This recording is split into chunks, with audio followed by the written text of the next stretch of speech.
ప్రైజుల్లాడు దేవుని నామానికి మహిమ కలుగాక. దేవుడిస్తున్న కృప బట్టి ఉదయకాలంలో కొన్ని మాట చెప్పుకుందామండి. పరిశుద్ధ గ్రంథం నుంచి 145 కీర్తన 18 వచనం. తనకు నిజంగా మొర్రపెట్టి వారికి అందరికి యెహోవా సమీపంగా ఉన్నాడన్నమాట. హల్లెలూయా. దేవుడు ఏమన్నంటే తను నిజంగా దేవుడికి ఎవరు మొర పెడతాడు, దేవుడు సమీపంగా ఉన్నమాట. మన దేవుడు ఎక్కడున్నంటే ఎవరైతే నిజంగా మొరపెడతారో దేవుడు వాళ్ళ దగ్గరే ఉన్నాడు. దేవుడే మాట్లాడుతాడు బిడ్డ. దేవుడు సమీపంగా ఉన్నాడు. లోకంలో ఉన్నాక నీలో ఉన్న గొప్పవాడు, నీలో ఉన్న మహాశక్తిమంతుడు, సర్వాధికారి, జీవాధిపతి ఆయన. దేవుడు ఏమనంటే నిజంగా మొరపెడితే ఆయన సమీపంగా ఉన్నాడు. నువ్వు నిజంగా మొరపెట్టు, దేవుడే తిరుగు. ఈ లోకంలో నువ్వు ఎన్నో చూసావు, ఎన్నో దేవుళ్ళు, ఎన్నో దేవత చూసావు, కానీ ఒక్కసారి దేవుడే చూడు. ప్రభువా, నాకున్న కష్టం, నాకున్న బాధ జ్ఞాపం చేసుకుని దేవుడు మొరపెట్టు.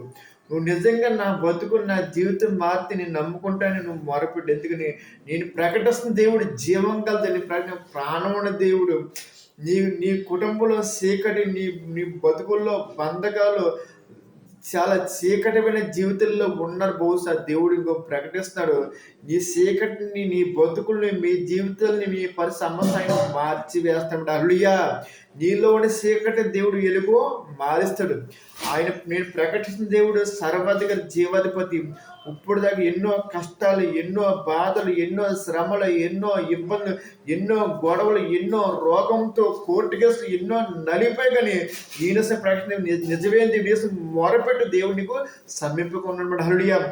దేవుడే అన్నాడు, నేను సమీపంగా ఉన్నాను. నిజంగా ఎవరు మొరపెడితే వాళ్ళకి దేవుడు దగ్గర ఉన్నాడు. హల్లెలూయా. దేవదేవుడు ఏమనంటే నీకున్న సమస్యలు దేవుడు తీసివేస్తాడంట. అలాగే బైబిల్ గ్రంథంలో ఒక ఆయన సంసోను అనే ఒక వ్యక్తి అనమాట. ఆ సంసోను వ్యక్తి ఆ 1000 మందిని హతమార్చిన తర్వాత ఆయన సమ్మగిలిపోయినప్పుడు ఆయన ఆ దావతో ఉన్నప్పుడు, ప్రభువా నేను చనిపోతున్నాను, నాకు ఆ నీరు అంటే లేపు నుంచి దేవుడు ఆ సంసోను నీరిచ్చమంట. దేవుడు సమీపంగా ఉన్న దేవుడు, నిజమైన దేవుడు. ఆగ్ర ఎడర్లో ఉన్నప్పుడు తన కుమారుడు ఎడర్లో ఆ దావతకి ఏడుతూ ఉంటే దేవుడు ఆ కుర్రవాడు మొర్ర ఆలకించి ఆ లేపు నుంచి దేవుడు వాళ్ళకి వాటర్ ఇచ్చాడు. హల్లెలూయా. మీ బతుకులు కూడా, మీ జీవితాలు కూడా, మీ జీవితాలు మారుస్తాడు. మీ సేకున్న బతుకులు వెలుగు మారుస్తాడు. నేను ప్రకటిస్తున్న దేవుడు జీవం కలిసి ప్రాణమున్న దేవుడు.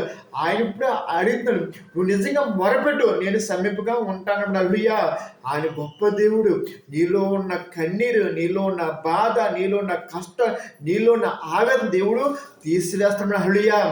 నీ నడక, నీ పడక సమస్తం ఆయన చూస్తాడు. నువ్వు దేవుడు తిరుగు.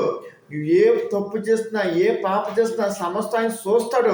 సమస్త ఆయన తెలుసు. నీ హృదయాలు ఎంత పాపం చేసినా కూడా దేవుడు తిరుగుతూ నీ పట్ల గొప్ప కార్యం దేవుడు జరిగిస్తున్న. హల్లెలూయా. ఈ చిన్న ఒక పరుగు దేవుడు దీవించిన గాక. ఆమేన్.